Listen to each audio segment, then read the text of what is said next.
Right over here. What's your opinion overall on turf versus grass? And do you notice a difference at all? Um, I would say I would rather grass, but I've played on a lot of turf in my career. Um, I think grass you get more cushion, you're able to cut, like your cleat can sink into the ground, you can cut quicker and make sharper cuts. But like turf is like you kind of playing on like a flat surface. So I probably would rather turf rather than grass. I mean grass rather than turf. Early on this last game, Jaden scrambled, looked around, and knew that he had you on the backside on that pass. Is that a good example of he knows where everyone is and his command of the offense? Yes, I think Jaden did a really, really good job going through all his progressions during the game. So the actual play, actually, I'm the last read on that play, so that's why he came way back to me. I was beginning to go to the scramble drill because he scrambled out left, so I had to trail him backside. But then I saw him reverse, so I stopped where I was at. So I was just trying to make myself available for him. And we work on like scramble drill during practice. So he took from when we do at practice and brought it into the real game. So that was a really good job. When you have a game like that where maybe it's not a perfect game, but it seemed close to it as far as your offense and scoring and domination, how do you get your feet back on the ground and kind of get humble again for another opponent? Um, winning's hard. Winning is really, really hard, especially in the SEC. So I mean, you're just grateful for every win that you have, and it's easier to move on. It's easier to move on and focus on another opponent after a win. So I mean, I wouldn't say that it's really difficult to move on because short-term memory, wins and losses. I mean, you still got another game next week. So I mean, I think we do a really good job as a team of like forgetting. We will celebrate our wins and then forget and then on to the next. What have you seen so far from Arkansas's defense that can possibly pose a threat to your offense? They're really good. Their front seven is really good. Super talented. They have a very good defensive end. Number 7, I think he's a Missouri transfer, and they have a really good secondary.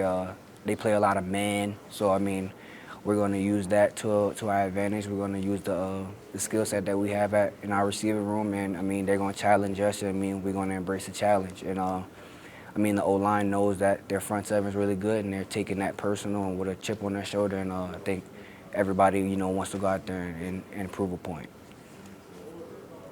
Did you have a decent view of Caleb Jackson's run for that first down? Yeah, I had a really good view. Once he bounced outside, I already knew something was going to happen. He was going to run over him. He was going to jump over him. He was going to run past him. Caleb's a really, really special running back.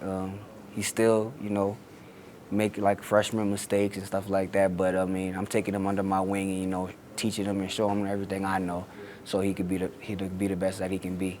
Yeah, how has that kind of been? How have you seen him respond to maybe the things that you've been telling him? He was responding really good actually. I know I was a new guy coming in. I mean, I was experienced, but like people don't really know who you are. Or they might know who you are, but don't know much about you on like the personal, relationship side. But as soon as I came in, I saw the potential that he had, and I wanted to help him because I know that he can help us this year, and he's going to help LSU long term. So when I saw the potential that he had, I just wanted to take him under my wing and teach him the little things. You know what I mean? Because you could be a great, explosive, dynamic back, but if you can't do the little things, it's hard to put you in. It's hard for the coaches to trust you. So I didn't want that to hinder him during this process.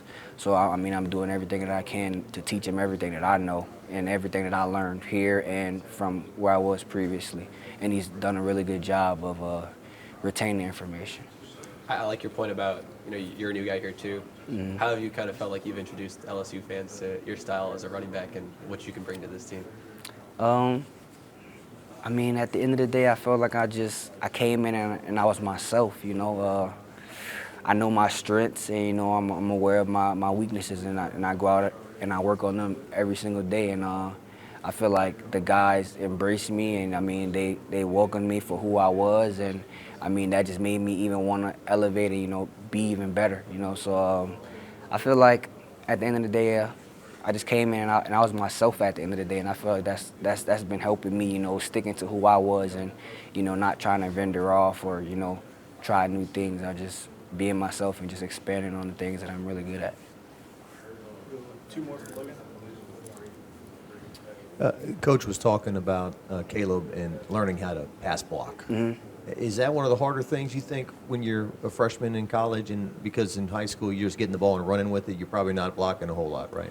Right. So when I came into college, I mean, in high school at Rummel, I think they did a really good job preparing me for those kind of situations. I passed blocked a lot in high school, so coming into college, it was more of learning the technique.